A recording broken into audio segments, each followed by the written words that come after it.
You know, like the famous scene in EastEnders where Kat's like, I'm not your mum or something. It's like big EastEnders scene, banger. But Lola recreates the entire scene, playing every single character. It was sort of like I didn't expect to actually get the part. I thought I was just like messing about kind of thing. Yeah. My mum's friend Carice, she like tagged my mum in the advert, and then it was like on the last like day that you could put in an audition, and then I put it in, and then I went to my first audition in person, and I didn't say anything, so I didn't expect anything back. But then I kept going to London every now and again, and then when I got the part I was quite surprised because I didn't think I would, but Charlotte and Theo kept coming to my house to have cups of teas, so I got used to them after a while. Yeah. She was just like, I don't know, she'd like done an accent, she was like taking the mick out of people, it was just like her sense of humour. She does like this incredible, you know, like the famous scene in EastEnders where Kat's like, I'm not your mum or something. It's like big EastEnders scene, banger.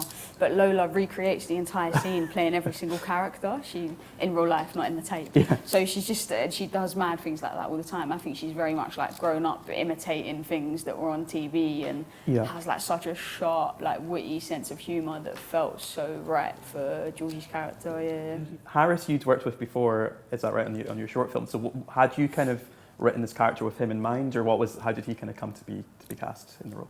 Yeah, no, I hadn't written it with him in mind. Not because he's not incredible. I just don't tend to do that. Yeah.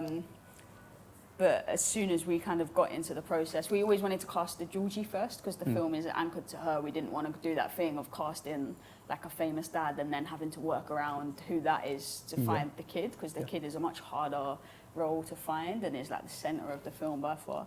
So we cast Lola, or we started talking to Lola, and then Harris was one of the first people that came to mind. You know, he's like obviously he's an incredible actor and has done incredible work, but he's very like selfless and just like a great human being as well, which you like need when you're working with young people that are kind of looking up to him throughout the process. Yeah.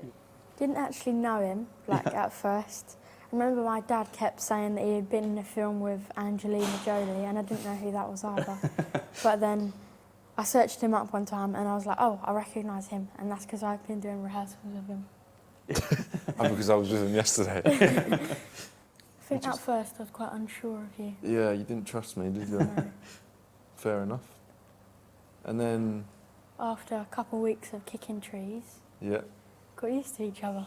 We did this rehearsal process where Charlotte, our director, would say to us, okay, go, I'm going to leave you for 10 minutes, learn your lines, and when I come back I want to see the scene. Wasn't a very good idea. It wasn't a good idea because she'd leave us and we'd just get distracted and... Didn't do any of it. Didn't do any of the scenes, and we just kick ball or kick a tree or do something to mess about. But I think that was a good time because we also got to know each other a bit, and I feel like you started to trust me a bit, and then, but we again... did the acting on the day. So we did the acting on the day. Yeah, Lola's thing was every time we wanted to see her do it, she'd say, I'll do it on the day. I'll do it on the day. And we'd be like, okay, whatever. And she did always do it very well on the day, so... stuck to my word. You couldn't really argue with it. Yeah. You can't kind of just be like, okay. How keen were you to really kind of give them that freedom to kind of build that dynamic through improvisation? Yeah, super keen. Like every scene, they were like allowed to say whatever they want, make it their own, you know, with some limitations, because sometimes we'd like burn hours on like Lola making up an improv about like a spider who'd killed everyone in the community or something. So sometimes you had to like ban improv for the day if you were in a rush.